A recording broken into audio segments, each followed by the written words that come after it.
আজানকে হাদিসে নেদা বলা হয়েছে। নেদা মানে আহ্বান। আল্লাহ তাআলা বলেছেন, ইয়া আইয়ুহাল্লাযিনা আমানু ইযা নুদিয়া লিস-সালাতি মিন ইয়াউমিল জুমআহ ফাসাউ ইলা যিকরিল্লাহ। হে ঈমানদারেরা, জুমার দিনে যখন তোমাদেরকে ডাকা হয়, এখানে নুদিয়া মানে ডাকা হয়, আহ্বান করা হয়, এই আহ্বানটাই আজান। অতএব আজান হলো সালাতে মানুষকে আহ্বানের একটা মাধ্যম। এই আজান নিয়ে আজকে আমরা আলোচনা করব। আজানের ফজিলত, আজানের উত্তর দান এবং আজানের উত্তর দানের ক্ষেত্রে বা আজানের পরে আমাদের কি করণীয় আছে ইত্যাদি সম্পর্কে আজকে আমরা আলোচনা করব। এবং এ সম্পর্কে আমরা সহিহ সুন্নাত শিখব এবং বেদাত বা রসম বা আজান কেন্দ্রিক যতগুলো খেলাফে সুন্নাত বা জাল হাদিস তৈরি হয়েছে, বিভ্রান্তি তৈরি হয়েছে, মানুষ এ ব্যাপারে যতগুলো মন গড়া নীতি তৈরি করেছে সে ব্যাপারে কিছু আলোচনা করব, যাতে করে আজান নামক এই ইবাদতটা আমরা আল্লাহ রাসূল সাল্লাল্লাহু আলাইহি ওয়াসাল্লামের সহিহ সুন্নাত মোতাবেক আমরা আদায় করতে পারি। তো হাজিরিন, মুয়াজ্জিনের সম্মান অত্যন্ত বড়। হাদিস শরীফ এসেছে কিয়ামতের দিন মুয়াজ্জিনের গর্দান সবার চাইতে উঁচু হবে, অর্থাৎ মুয়াজ্জিনের মর্যাদা আল্লাহ অনেক বাড়িয়ে দিবেন। মুয়াজ্জিনের এত মর্যাদা। আল্লাহ রাসূল সাল্লাল্লাহু আলাইহি ওয়াসাল্লাম বলেছেন, লা ইয়ালামুন নাসু মা ফিন নিদা ওয়াস-সাফফিল আউয়াল। যদি মানুষেরা জানতো যে আজান দেওয়ার মধ্যে আর নামাজের প্রথম কাতারে দাঁড়ানোর মধ্যে কিরূপ মর্যাদা আছে, কিরূপ ফজিলত আছে এবং এইটা কি একটা জরুরি কাজ এবং কত এর গুরুত্ব, কত এর মর্যাদা, এটা যদি তারা জানতো তাহলে এই ব্যাপারে লটারি করা ছাড়া কোনো ব্যবস্থা থাকতো না। এবং তারা এই ব্যাপারে লটারি করতো যে আমি আজান দিব, আমি নামাজের প্রথম কাতারে দাঁড়াবো। এত মর্যাদা, এটা সহিহ বুখারী মুসলিমের হাদিস। তারপর আল্লাহ রাসূল সাল্লাল্লাহু আলাইহি ওয়াসাল্লাম বলেছেন, কেউ যদি জানতো যে নামাজের ওয়াক্ত হওয়ার আগে অথবা ওয়াক্ত হওয়ার শুরুতেই মসজিদে গেলে কি মর্যাদা, তাহলে এই জন্য তারা প্রতিযোগিতা করত। তাহলে নামাজের ওয়াক্ত শুরুর আগে বা ওয়াক্ত শুরু হয়েছে, প্রথম ওয়াক্ত আমি মসজিদে আমি প্রবেশ করব বা আমি প্রথমেই আমি মসজিদে যাব, এইরকম চিন্তা চেতনা যারা আছে বা এই জিনিসটার মধ্যে কি মর্যাদা আছে, কি ফজিলত আছে, এটা যদি জানতো তাহলে প্রতিযোগিতা করতো যে আমি নামাজের প্রথম মুসল্লি হব, আমি মসজিদের প্রথম মুসল্লি আমি হব, এই চিন্তা তারা করত। তাহলে কেউ যদি জানতো যে আজানের মধ্যে কি মর্যাদা আছে, নামাজের প্রথম সারিতে কি মর্যাদা আছে, তাহলে লটারি ছাড়া কোনো গতি থাকতো না। কিন্তু আমরা জানি না, তাই আমাদের সেই প্রতিযোগিতার মানসিকতা আমাদের নাই। আমরা নামাজের ওয়াক্তের শুরুতে মসজিদে আসলে যে কি মর্যাদা, এই ফজিলত আমরা জানি না বা এই তাসির, গুরুত্ব, ইহতেমাম আমাদের ভিতরে নাই। না থাকার কারণে আমরা প্রতিযোগিতা করি না, তা না হলে প্রতিযোগিতা হতো। তারপর আল্লাহ রাসূল সাল্লাল্লাহু আলাইহি ওয়াসাল্লাম বলেছেন, ওয়ালাউ ইয়ালামুনা মা ফিল আতামা সুবহি। আর যদি মানুষেরা জানতো যে এশার সালাত আর ফজরের সালাতে জামাতে উপস্থিত হওয়ার মধ্যে কিরূপ মর্যাদা আছে, এইটা জানলে তারা হামাগুড়ি দিয়ে হলেও মসজিদে আসতো। সুবহানাল্লাহ বিহামদিহি।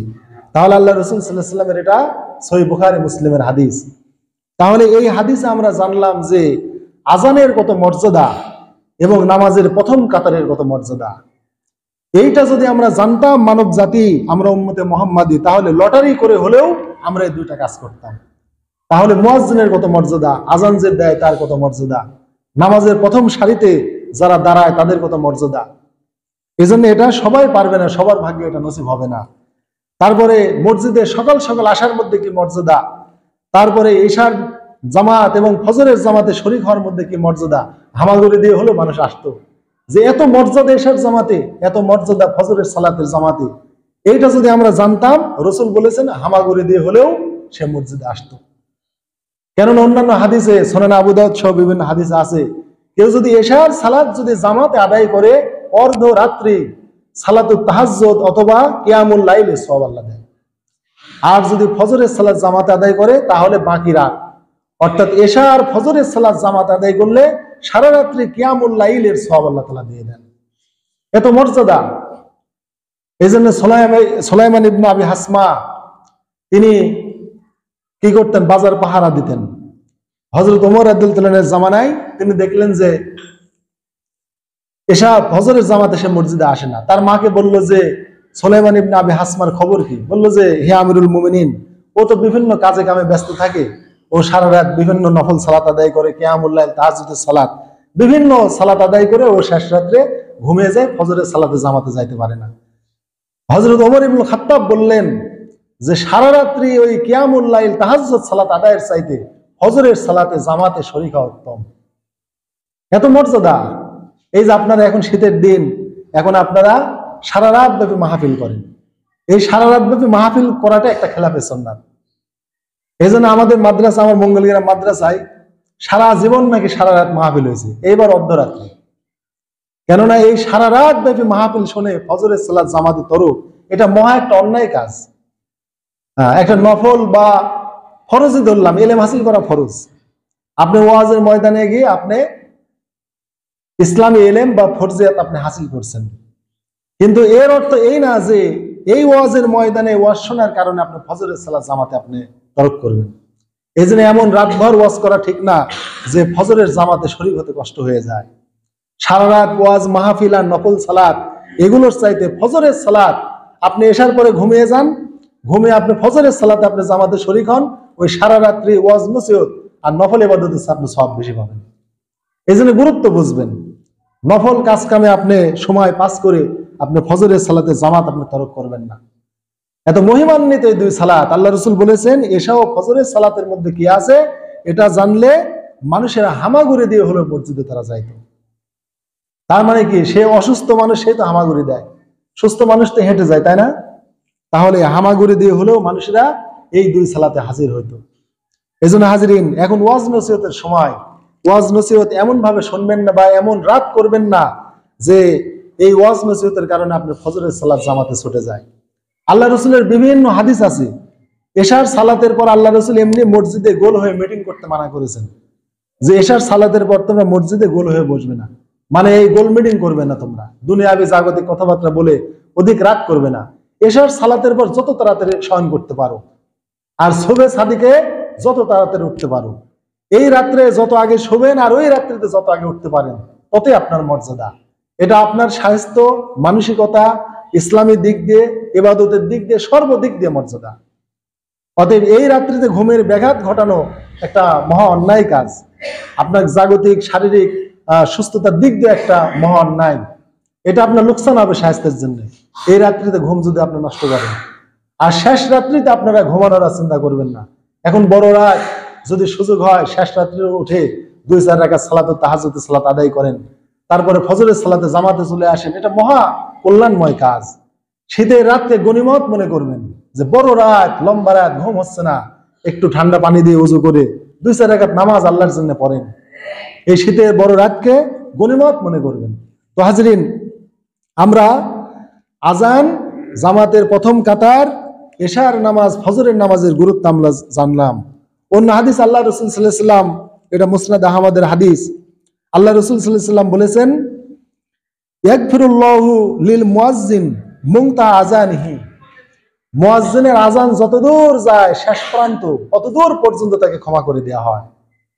আর মুয়াজ্জিনের আজান যতদূর যায় এত দূরকার সকল আদ্র শুষ্ক, মানে জীব এবং জড়, যার জীবন আছে যার জীবন নাই, সবাই মুয়াজ্জিনের জন্য ক্ষমা প্রার্থনা করে। তাহলে মুয়াজ্জিনের এই আজানের সাউন্ড বা শব্দ যতদূর যাবে সকল প্রকারের জীবজন্তু তার জন্য ক্ষমা প্রার্থনা করবে। এই হলো মুয়াজ্জিনের মর্যাদা। তো হাজরিন, আমাদের তো মন চায় আমরা সকলে মুয়াজ্জিন হই, কিন্তু আমরা কি সবাই পারবো? তবে রসুলের জামানায় বিভিন্ন মুয়াজ্জিন থাকতো। হযরত বেলাল আজান দিতেন, হযরত আব্দুল্লাহ ইবনে উম্মে মাকতুম রাদিয়াল্লাহু তাআলা আনহুমা আজান দিতেন। আর আমাদের সমাজে এক মুয়াজ্জিন, একাই একজনই মুয়াজ্জিন, তার প্রতি শুধু যাবতীয় চাপ, সব আজান তাকেই দিতে হবে। একজনকেই যে মসজিদে মুয়াজ্জিন নিয়োগ করতে হবে তা না। আল্লাহ রসুলের যুগে এরকম 2 জন সাহাবী আজান দিতেন, হযরত বেলালও দিতেন, আব্দুল্লাহ ইবনে উম্মে মাকতুমও দিতেন। এক সাহাবী তাহাজ্জুদ বা যে টাইমে আমরা সাহারি খাই ওই টাইমে আজান দিতেন, ওই সাহাবী নামার পরে আরেক সাহাবী উঠে ফজরের সালাতের আজান দিতেন, এরকমও তারা দিতেন। আর আমরা তো মনে করেন যে মুয়াজ্জিন নির্ধারণ করে ফেলেছি, উনি যদি নামাজে একটু দেরি হয় আসতে বা আজান দিতে একটু দেরি হয়, আমরা তাকে বকাঝকা করি। আসলে আমি যদি আজান দিই তাহলে আমি কিন্তু সে মর্যাদা পেয়ে যাচ্ছি, কিন্তু আমরা তা করব না, নিজে আমরা মুয়াজ্জিন হব না, কিন্তু শুধু মুয়াজ্জিনকে আমরা প্রেসার দেব। এই জন্য হাজরিন, মুয়াজ্জিন যদি আজান দিতে পারেন তাহলে এটা একটা মহামর্যাদার কাজ। তো যাই হোক, সবাই মুয়াজ্জিন হতে পারবে না, তবে মুয়াজ্জিনের মর্যাদা বা সওয়াব আমরা লাভ করতে পারবো। আল্লাহ রাসূল সাল্লাল্লাহু আলাইহি ওয়াসাল্লাম তাকে যখন বলা হলো ইয়া রাসূলুল্লাহ, মুয়াজ্জিনের তো সব নিয়ে যাচ্ছে, আপনি যেভাবে মুয়াজ্জিনের মর্যাদা বর্ণনা করতেছেন সবগুলো তো মুয়াজ্জিনের সব নিয়ে গেল, তা আমরা কি পাবো? আল্লাহ রাসূল বললেন, চিন্তা করো না, ইজা সামিতুমুন নিদা ফাকুলু মিসলা মা ইয়াকুলুল মুয়াজ্জিন। যখন মুয়াজ্জিন আজান দেয়, আজান তোমরা শোনো, মুয়াজ্জিন যা বলে তোমরা তা বলো। তাহলে এইটা হচ্ছে আজানের জবাব দান। আজানের কি জবাব দান বা উত্তর দান, কিন্তু এই উত্তরটা আমরা কিন্তু দেই না। খুবই সাংঘাতিক কাজ ভাইরা। মুয়াজ্জিন সাহেব আজান দিচ্ছে, কিন্তু আজানের উত্তরটা আমরা দেই না। আজান দিচ্ছে, আমরা অহরহ গল্প গুজব, চায়ের স্টল, আড্ডা আমরা দিতেই আছি, আমরা টাস খেলতেছি, কত কি করতেছি জাগতিক কাজ, কিন্তু মুয়াজ্জিনের আজানের আমরা জবাব আমরা দিচ্ছি না। অথচ আল্লাহ রাসূল সাল্লাল্লাহু আলাইহি ওয়াসাল্লাম বলেছেন, ফাকুলু মিসলা মা ইয়াকুলুল মুয়াজ্জিন। মুয়াজ্জিন যা বলে তুমিও তাই বলো, তাহলে মুয়াজ্জিনের যে মর্যাদা তুমিও সেই মর্যাদা হাসিল করতে পারবে। অন্য হাদিস আল্লাহ রাসূল সাল্লাল্লাহু আলাইহি ওয়াসাল্লাম বলেন, মান ক্বালা মিসলা মা ক্বালা হাযা ইয়াকিনা দাখালাল জান্নাহ। মুয়াজ্জিন যা বলে ওইটা যদি কেউ কলব দিয়ে ইয়াকিনের সাথে যদি ওই মুয়াজ্জিনের অনুরূপ যদি কেউ বলে, তাহলে সে জান্নাতে প্রবেশ করবে। তাহলে আমরা এই মর্যাদা হারাচ্ছি আজানের জবাব না দেওয়ার কারণে। তাহলে চিন্তা করে দেখেন, আমলটা মনে হচ্ছে খুবই ছোট। মুয়াজ্জিন যা বলছে শুনে শুনে শুধু আমি তাই বলবো, এতটুকু যদি আমি কলব দিয়ে, হৃদয় দিয়ে, অন্তর নাড়িয়ে আমি আজানের শব্দগুলো মুয়াজ্জিনের সাথে বলতে পারি, তাহলে আল্লাহ রাসূল আমাকে জান্নাতের ঘোষণা দিয়েছেন এবং বলেছেন সে জান্নাতে প্রবেশ করবে। কিন্তু আমরা কিন্তু মুয়াজ্জিনের আজানের আমরা জবাব দেই না। এটা খুবই দুঃখজনক। আমরা মনে করি যে মুয়াজ্জিনের আজানের জবাব কত না কঠিন, আসলে কঠিন না। মুয়াজ্জিন যা বলে অনুরূপ বললেও আপনার আজানের জবাব হয়ে যাবে। সহিহ মুসলিম সহ বিভিন্ন হাদিসে আছে, আল্লাহ রাসূল বলেছেন, ইল্লা হায়ালাস সালাহ হায়ালাল ফালাহ, তবে হায়ালাস সালাহ হায়ালাল ফালাহ এই টাইমে লা হাওলা ওয়ালা কুওয়াতা ইল্লা বিল্লাহ, এই শব্দটা তোমরা বলবে। তাহলে আজানের উত্তর আপনারা যদি কোনো কিছু না পারেন, তাহলে মুয়াজ্জিন যা বলে হুবহু আপনি অবিকল তাই বলবেন, তাও জবাব হয়ে যাবে। আরেকটা বিষয় হলো, মুয়াজ্জিন যখন হায়ালাস সালাহ হায়ালাল ফালাহ বলবে, এই দুইটা সব বাক্য যখন বলবে, তখন আপনি যদি পারেন তাহলে লা হাওলা ওয়ালা কুওয়াতা ইল্লা বিল্লাহ পড়বেন, এটাও উত্তর দান।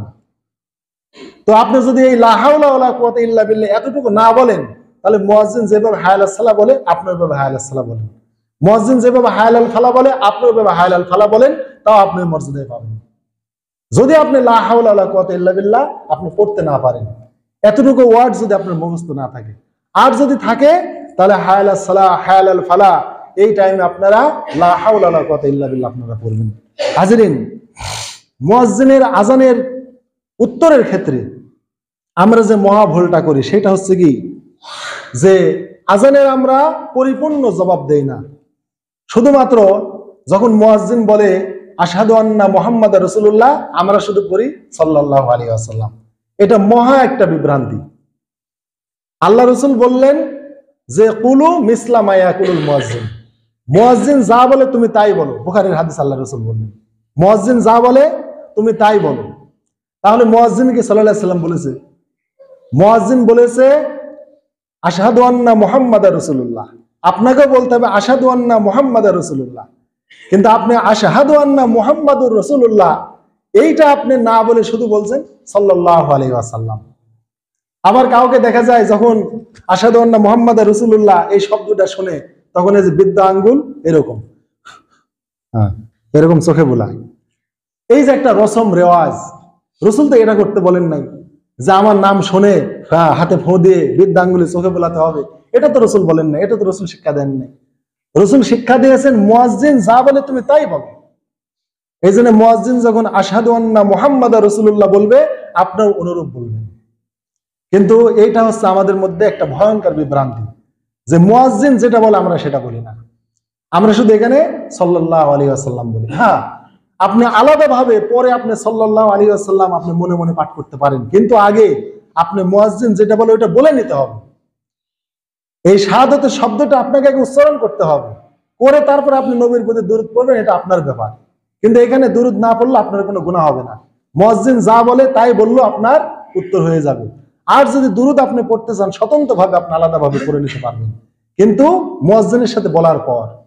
কিন্তু মুয়াজ্জিন বলল আশহাদু আন্না মুহাম্মাদার রাসূলুল্লাহ, আপনি এতটুকু না বলে শুধু সাল্লাল্লাহু আলাইহি ওয়াসাল্লাম বলে আপনি শেষ করে দিলেন, তাহলে আপনার আজানের কিন্তু উত্তর হলো না। কেন রসুল বলেছেন কুলু মিসলা মা ইয়াকুলুল মুয়াজ্জিন, মুয়াজ্জিন যা বলে তুমি অনুরূপ বলো। তাহলে হাজিরিন, এই যে আজানের জবাব দানের ক্ষেত্রে আমরা এই ভুলগুলো করি। আরেকটা ভুল করি, সেটা কিসে জানেন? ওইটা হচ্ছে ফজরের সালাতে as-সালাতু খায়রুম মিনান নাওম, as-সালাতু খায়রুম মিনান নাওম, এইটা যখন মুয়াজ্জিন বলে আপনিও তখন বলবেন as-সালাতু খায়রুম মিনান নাওম। কেননা রসুল আমাকে শিক্ষা দিয়েছেন মুয়াজ্জিন যা বলে তুমি তাই বলো। কিন্তু আমরা বলি সাদাক্তা ওয়া বারাক্তা। কি বলি? সাদাক্তা ওয়া বারাক্তা। এইটার কোনো রেওয়ায়েত না, এটা মানুষেরা তৈরি করছে। কোন রকমের সহি দুর্বল কোন রকমের হাদিসে আল্লাহ রসুল বলেন নাই যে তোমরা সাদাক্তা ওয়া বারাক্তা বলো। ইমাম গাজালির ইহয়াউল উলুমুদ্দিনে এই বাড়তি শব্দটা আছে। ইমাম গাজালি ইহয়াউল উলুমুদ্দিনে সাদাক্তা ওয়া বারাক্তা এই শব্দটা তিনি বাড়তি উল্লেখ করেছেন। সকল মুহাদ্দিস এক বাক্যে বলেছেন এই হাদিসটা বানোয়াট জাল। সাদাক্তা ওয়া বারাক্তা বলার কোনো আমল আল্লাহ রসুল শিক্ষা দেয় নাই, এটা মানুষেরা তৈরি করেছে। জালিয়াত রাবিরা এই শব্দগুলো তৈরি করেছে। রসুল শিক্ষা দিয়েছেন মুয়াজ্জিন যা বলে তুমি তাই বলো। আপনি কেন সাদাক্তা ওয়া বারাক্তা আপনি পাঠ করবেন? এই জন্য ফজরের সালাতে মুয়াজ্জিন যখন বলবে as-সালাতু খায়রুম মিনান নাওম, আপনিও পাঠ করবেন as-সালাতু খায়রুম মিনান নাওম। কেননা আপনিও বলছেন ঘুম থেকে নামাজ উত্তম, কিন্তু আপনি ওই ঘুমের ঘরে বলতেছেন কি সাদাক্তা ওয়া বারাক্তা। মুয়াজ্জিন তুমি ঠিকই কইছো, ভালোই কইছো, এর অর্থ হচ্ছে তুমি ঠিকই কইছো, ভালোই কইছো। তার মানে তুমি ঠিক কও, ভালো কও, আমি শুই থাকি। নাউজুবিল্লাহ। সাদাক্তা ওয়া বারাক্তা মানে তুমি সত্য কথা বলেছো, ভালোই করেছো, ভালো কামই করেছো, আমি শুই থাকি। নাউজুবিল্লাহ। তাহলে সাদাক্তা মানে তুমি সত্য কথা বলেছো, বারাক্তা মানে তুমি ভালোই করেছো। তো মুয়াজ্জিনকে আমরা খালি বলতেছি তুমি ঠিক কইছো, ভালোই কইছো, তাহলে আমি ঘুম পারি। নাউজুবিল্লাহ। আর আপনি যখন বলবেন as-সালাতু খায়রুম মিনান নাওম, ঘুম থেকে নামাজ উত্তম, তাহলে আপনি আর ঘুমিয়ে থাকতে পারবেন না। আপনি তখন উঠতে বাধ্য হবেন যে আমি স্বীকার করলাম আমার এই ঘুম থেকে নামাজই উত্তম, আমার এই ঘুম থেকে নামাজই উত্তম। তখন আপনি এই স্বীকৃতি দেওয়ার পর আর বিছানায় আপনি পিঠ লাগাতে পারবেন না, কেননা আপনি নিজেও স্বীকৃতি দিয়ে ফেলেছেন, আর শুয়ে থাকার কোনো পথ নাই। এই জন্য এইরকম বিভ্রান্তিগুলো আপনারা করবেন না। তো হাজিরিন, আরেকটা বিষয় হলো যে আজানের জবাব আমরা মোটামুটি দিই, কিন্তু একামতের জবাব কিন্তু আমরা দিই না। একামতের যে জবাব দিতে হয় এটা আমরা ক্ষণাক্ষরে আমরা চিন্তা করি না। একামতের ক্ষেত্রে মুয়াজ্জিন যা বলবে আপনারা তাই বলবেন। শুধুমাত্র সুনান আবু দাউদ সহ কিছু হাদিসের গ্রন্থে একটা দুর্বল সনদে আছে যে মুয়াজ্জিন যখন বলে কদ কামাতুস সালাহ, তখন তোমরা বলো আকামা আল্লাহ ওয়া আদামাহা। এই হাদিসটাকে মুহাদ্দিসে কেরাম দুর্বল বলেছেন। অতএব এই দুর্বল হাদিসের প্রতি আমল না করে আপনিও বলবেন কদ কামাতুস সালাহ, মুয়াজ্জিন যা বলে আপনি তাই বলবেন। তাহলে আজান এবং ইকামত এই ক্ষেত্রে সহজ পথ হলো ভাইরা, মুয়াজ্জিন যা বলে হুবহু তাই বলা। মুয়াজ্জিন যা বলে হুবহু তাই বলা, একটুকু ব্যতিক্রম না করা সবচাইতে সহজ পথ। আর যদি একটু বেশি করে পারেন তাহলে সহিহ মুসলিমের হাদিস অনুযায়ী যখন মুয়াজ্জিন হাইয়া আলাস সালাহ হাইয়া আলাল ফালাহ বলবে, তখন আপনি লা হাওলা ওয়ালা কুওয়াতা ইল্লা বিল্লাহ এই শব্দটা আপনি বাড়তে পড়তে পারবেন।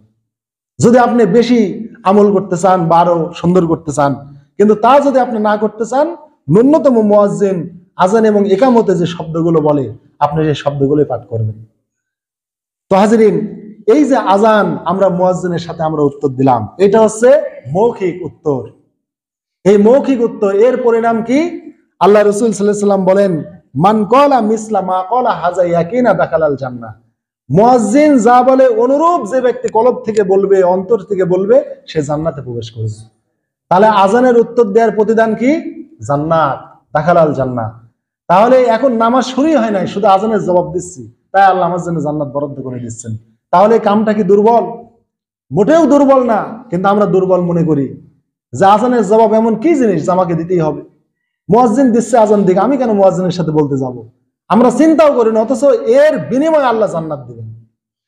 এত মর্যাদার কথা আল্লাহ রাসূল সাল্লাল্লাহু আলাইহি ওয়াসাল্লাম বলেছেন, কিন্তু মর্যাদা থেকে আমরা গাফেল থেকে অমনোযোগী থাকি। হাজিরিন, তাহলে নামাজ শুরু না হতেই শুধু আজানের উত্তর দানের দ্বারাই আমরা কিন্তু জান্নাতের ঘোষণা পেলাম, জান্নাতের খোঁজখবরই পেলাম। অন্য হাদিস আল্লাহ রাসূল সাল্লাল্লাহু আলাইহি ওয়াসাল্লাম আজান শেষ হলে তার প্রতি দুরূদ পড়তে বলেছেন। আজান শেষ হলে, এবার মুয়াজ্জিন আজান শেষ করলো, আপনি দুরূদ পড়বেন। দুরূদের পর আল্লাহ রাসূল সাল্লাল্লাহু আলাইহি ওয়াসাল্লাম সহিহ বুখারীতে একটা দোয়া শিক্ষা দিয়েছেন, যেটাকে আমরা আজানের দোয়া বলি। এই দোয়াটা হচ্ছে মানে নৈকট্যের দেওয়া, ওসিলার দোয়া। ওসিলা হচ্ছে আল্লাহর নৈকট্য, জান্নাতের একটা প্রশংসিত উচ্চ মাকাম, যেটা আল্লাহ তাআলার আরশে আজিমের খুবই নিকটে। এত নিকটে আর কারো ঘর বাড়ি নাই। এজন্য আল্লাহর আরশের বা আল্লাহর মানে সবচাইতে নিকটের জায়গা হচ্ছে ওসিলা। আল্লাহর খুবই নৈকট্যশীল, নিকটের একটা প্রশংসিত উচ্চ মাকাম। এই জায়গাটা সমস্ত আদম থেকে শুরু করে কিয়ামতের দিন পর্যন্ত যে ব্যক্তি জন্মগ্রহণ করবে, সমস্ত মানব জাতির মধ্যে একজনের জন্য আল্লাহ এই জায়গাটা বরাদ্দ করেছেন। তার নাম কি? মুহাম্মদ সাল্লাল্লাহু আলাইহি ওয়াসাল্লাম। এই ওসিলা বা নৈকট্য জান্নাতের একটা সর্বোচ্চ সম্মানিত একটা মাকাম, জায়গা, থাকার বাসস্থান, যেটা আল্লাহ তাআলার আরশে আজিমের খুবই নিকটে। এই জায়গাতে শুধু একজন মানুষই বাস করবে বা অধিষ্ঠিত হবে, তিনি হলেন মুহাম্মদ সাল্লাল্লাহু আলাইহি ওয়াসাল্লাম। এই জায়গাটা আল্লাহ তার জন্য বরাদ্দ করেছেন। তবে ওই জায়গায় যেন আমাদের নবীকে আল্লাহ পৌঁছায়া দেন, এই দোয়া যে পড়বে, নবী তার জন্য সুপারিশ করবে। আল্লাহ রাসূল সাল্লাল্লাহু আলাইহি ওয়াসাল্লাম, সহিহ বুখারীর হাদিস, যে ইজা সামিতুমুল মুয়াজ্জিন ফাকুলু মিসলা মা ইয়াকুলু। মুয়াজ্জিন যখন আজান দেয়, মুয়াজ্জিন যা বলে তোমরা তাই বলো। তারপরে কি করো? সুম্মা সাল্লু আলাইয়া ফাইন্নাহু মান সাল্লা আলাইয়া সালাতান সাল্লাল্লাহু আলাইহি বিহা আশরা। তারপরে তোমরা মুয়াজ্জিন যা বলে এটা বলার পরে আমার প্রতি দুরূদ পড়ো, কেননা আমার প্রতি একবার যে দুরূদ পড়বে, আল্লাহ তার প্রতি 10 বার দুরূদ পড়বেন। মানে 10টি রহমত, বরকত, মর্যাদা বা তার গ্রেড মর্যাদা আল্লাহ তাকে বাড়িয়ে দিবেন। তাহলে মুয়াজ্জিনের আজান শুনে যা বলে তাই বলো, এবার বলার পরে আমার প্রতি দুরূদ পড়ো। একবার দুরূদ পড়লে আল্লাহ তোমাকে 10টি রহমত দান করবেন। সুম্মা সালুল্লাহ লিল ওসিলা। এরপরে তোমরা আমার জন্য ওসিলা আল্লাহর কাছে চাও, ওসিলা চাও আমার জন্য। আমরা ওসিলা মানে বুঝি ওই পীর ধরা। ওসিলা মানে কি বুঝি? অবতাগু ইলাইহিল ওসিলা, কোরআনের আয়াত আছে যে তোমরা ওসিলা তালাশ করো। এই ওসিলা মানে একটা ওসিলা খোঁজা, মানে একটা পীর ধরা। নাউজুবিল্লাহ। ওসিলা মানে পীর ধরা না, ওসিলা মানে নৈকট্য। যে কাজ কর্মের দ্বারা, আমলের দ্বারা আল্লাহর নৈকট্য পাওয়া যায়, সান্নিধ্য পাওয়া যায়, আল্লাহর নিকটে পৌঁছা যায়, এইরকম আল্লাহর সন্তুষ্টিমূলক কাজকেই ওসিলা বলা হয়। কিন্তু আমরা ওসিলা বাংলায় মনে করি ওসিলা ধর, একটা ওসিলা তালাশ কর। আমরা বাংলায় এই শব্দটা ব্যবহার করি একটা মাধ্যম হিসাবে। আসলে ওসিলা মানে মাধ্যম না। আমরা বাংলা ভাষায় ওসিলা মানে বুঝি মাধ্যম।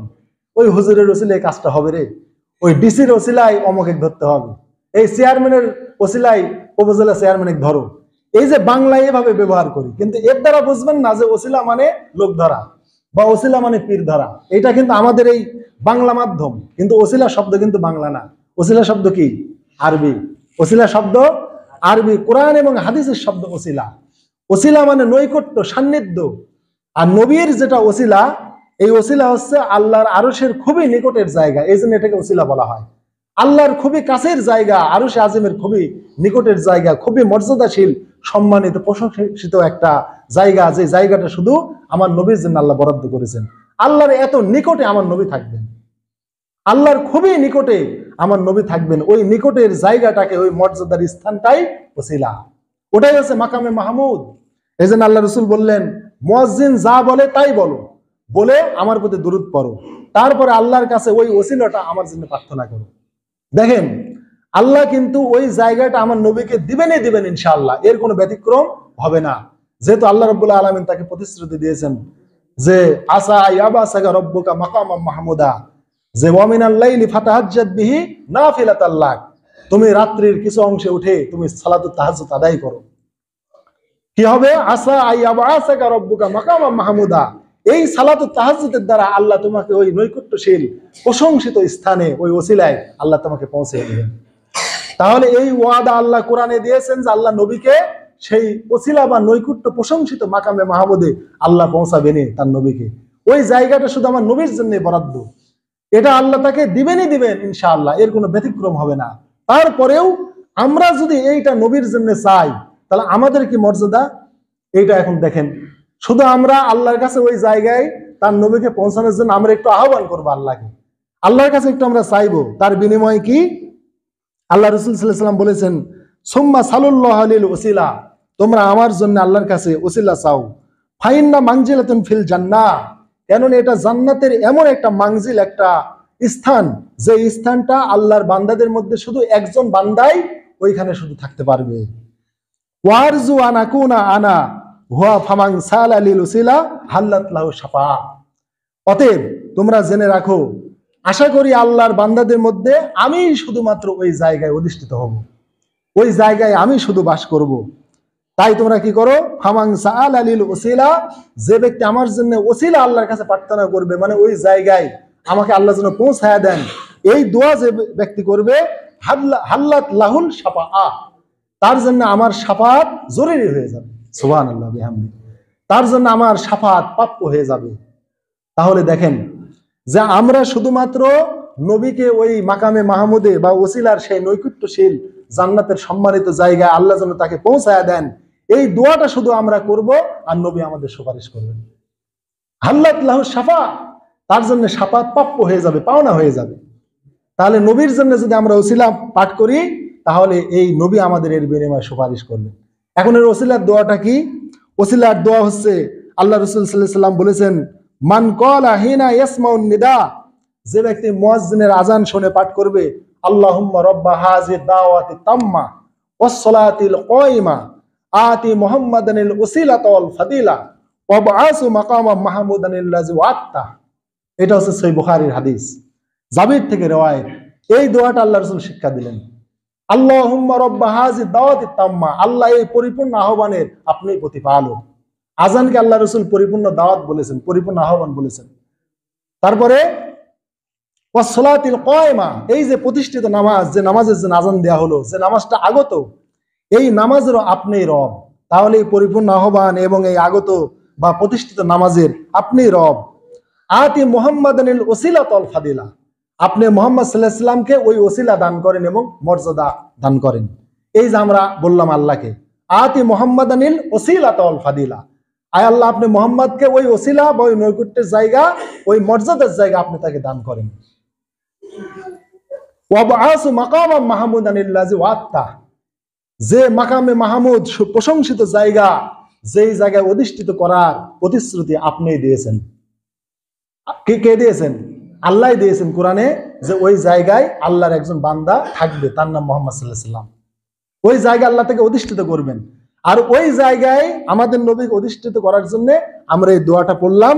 আল্লাহ রাসূল সাল্লাল্লাহু আলাইহি ওয়াসাল্লাম বলেছেন, হাল্লাত লাহু শাফাআতি ইয়াউমাল কিয়ামা, এইভাবে আযানের যে এই ওসিলার দোয়াটা পাঠ করবে, হাল্লাত লাহু শাফাআতি ইয়াউমাল কিয়ামা, কিয়ামতের দিন তার জন্য সুপারিশ করা আমার জন্য জরুরি হয়ে যাবে। সুবহানাল্লাহ বিহামদিহি, তার প্রাপ্য হয়ে যাবে, পাওনা হয়ে যাবে, আমার দায়িত্ব হয়ে যাবে তার জন্য সুপারিশ করা। তাহলে আমরা যদি আযানের এই জবাব দান করার পরে যদি ওসিলার এই দোয়াটা পড়ি, তাহলে এর বিনিময়ে আমাদের কি করবেন? আমাদের নবী আমাদের সুপারিশ করবেন। কিন্তু আমরা গাফেল, অমনোযোগী, আমরা আযান হয়ে যাচ্ছে, আযানের কোনো জবাব দিচ্ছি না, মৌখিক কোনো জবাব দেই না, আযানের পর দুরূদ শরীফ পড়ি না, ওসিলার এই দোয়াটা পড়ি না। আপনারা দেখেন রেডিওতে কিন্তু যতবার আযান হয় এই দোয়াটা কিন্তু পড়া হয়, আল্লাহুম্মা রাব্বা হাযিহি দাওয়াতিত তাম্মা ওয়াস সালাতিল কায়িমা, এই দোয়াটা কিন্তু পড়া হয়, কিন্তু আমরা মুসলমান, আমরা শিখতে পারি না। সহিহ বুখারীতে হযরত জাবির থেকে রওয়ায়াত, এই দোয়াটা পড়বেন, পড়লে বিশ্বনবীর শাফাআত পাবেন। নামাজ কিন্তু এখনো শুরুই হয়নি, নামাজ এখনো শুরুই হয় নাই, অথচ আযানের জবাব দিচ্ছি, তাই জান্নাতের ওয়াদা।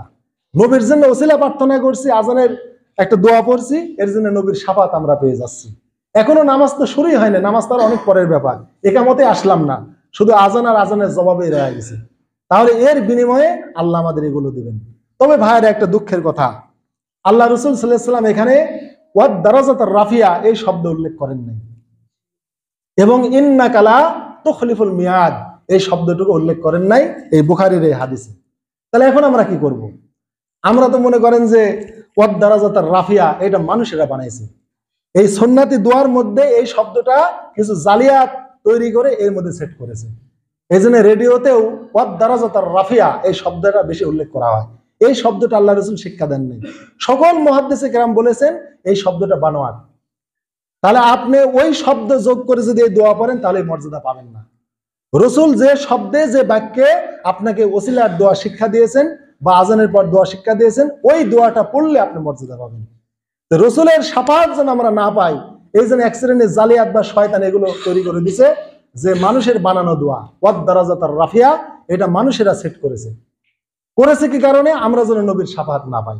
কেননা নবী যে শব্দে যে বাক্যে আমাদের দোয়া শিক্ষা দিয়েছেন, ওই শব্দে ওই বাক্যে আমরা পড়লে নবী আমাদের সুপারিশ করবেন। কিন্তু ওয়াদ দারাজাত রাফিয়া এই শব্দ আল্লাহ রসুল সেট করেন নাই, মানুষের এটা তৈরি করেছে। মুহাদ্দিস কেরাম বলেছেন এই অতিরিক্ত শব্দটা বানোয়াট। তবে বুখারীর হাদিসে ইন্নাকা লা তুখলিফুল মিয়াদ এই শব্দটা নাই, কিন্তু অন্য একটা হাদিসে আছে। হাদিসটি ইমাম বাইহাকির সুনান গ্রন্থে আছে, ইন্নাকা লা তুখলিফুল মিয়াদ। এই হাদিসটার সনদকে মুহাদ্দিস কেরাম দুর্বল বলেছেন।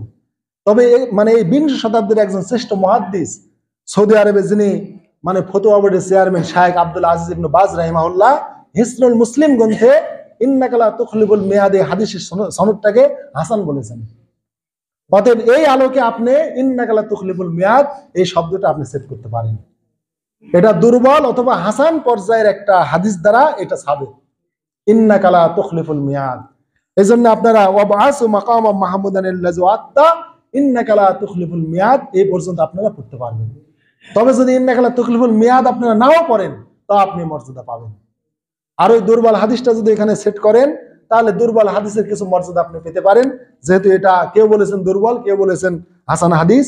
এই জন্য আজানের এই মর্যাদা বা ফজিলত পেতে হলে আপনাকে এইভাবে দোয়াটা পড়তে হবে। তো হাজরিন, এই হলো আমাদের আজান এবং একামতের বিষয় আমরা জানলাম। একামত নিয়ে বেশি আলোচনা করতে পারলাম না।